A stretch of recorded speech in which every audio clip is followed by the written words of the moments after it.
Moni ndine Jack. Nde pamene anthu ena ali busy kusaka chikondi online ma dating app, madera ena ali ndi njira zina. Apa tikupita ku Thailand.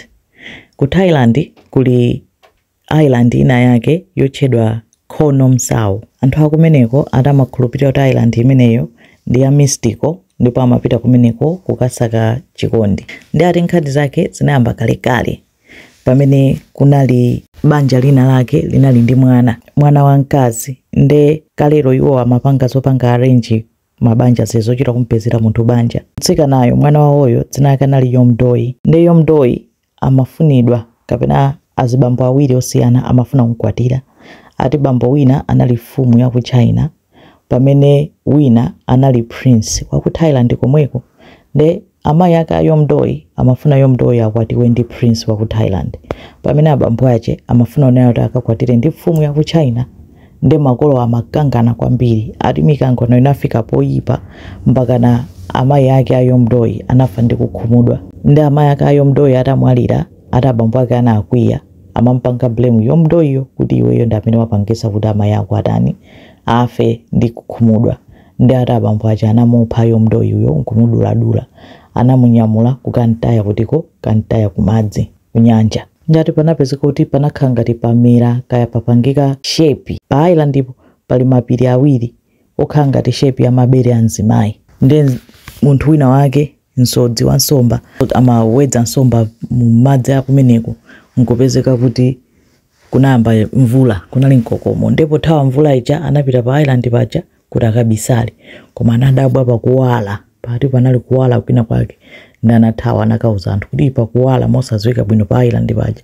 Ndi anthu anachita conclude akuti pali mzimu wa ndani, pali mzimu wa Yomdoi. Nde kuchokera pa nthawi imeneyo anthu anapitapo anakamangapo shrine kandi ngati guwa lomatani lopereka ulemu kwa mzimu wa Yomdoi.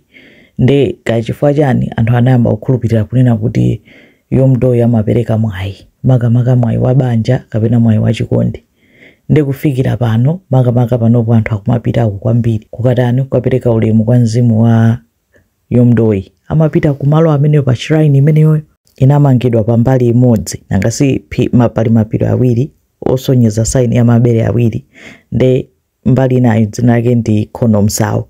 Nde shrine iyo inamangidwa pa Koh Nom Sao ko. Nde anthu amapita kumeneko kukapereka mphatso ngati nsembe kunena kuti akupereka ulemu kwa Yomdoi. Nde mzimu wa Yomdoi uwapatsa mwayi.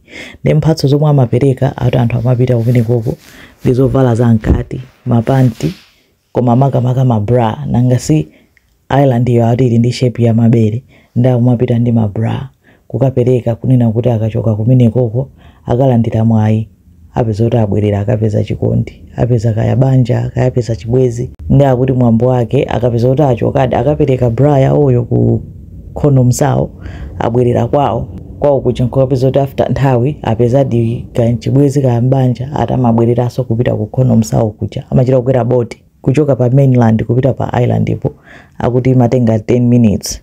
Akakapita pamenepo kachiwiriko ati ukakhala tikuthokoza. Nde amatenga mapanti ambiri ndi mabra ambiri kukapereka ati kuthokoza kukasiya kumeneko kunena kuti ndapeza chikondi basi nkumapita. Ndati imene ndi njira ina yomwe anthu amapezera chikondi mpaka na anthu amachoka m'mayiko ena kupita ku Koh Nom Sao kuti akapereke mabra kwa mzimu wa Yomdoi. Nde mangofuna kugawirani kankhani kena zomwe zikuchitika ku Thailand kuti anthu ena amakhulupirira zimenezo ndipo akupanga zimenezozo. Akuti muchizungu island iyo akuichira kuti breast milk island. Akuti amati zovala zozikadzadzako mabra chani amatenga ati amakapereka kwa anthu ovutika kuti azithandizika nazo. Nde zikhulupiriro zinanso za pa dziko lapansi zikoma kwambiri.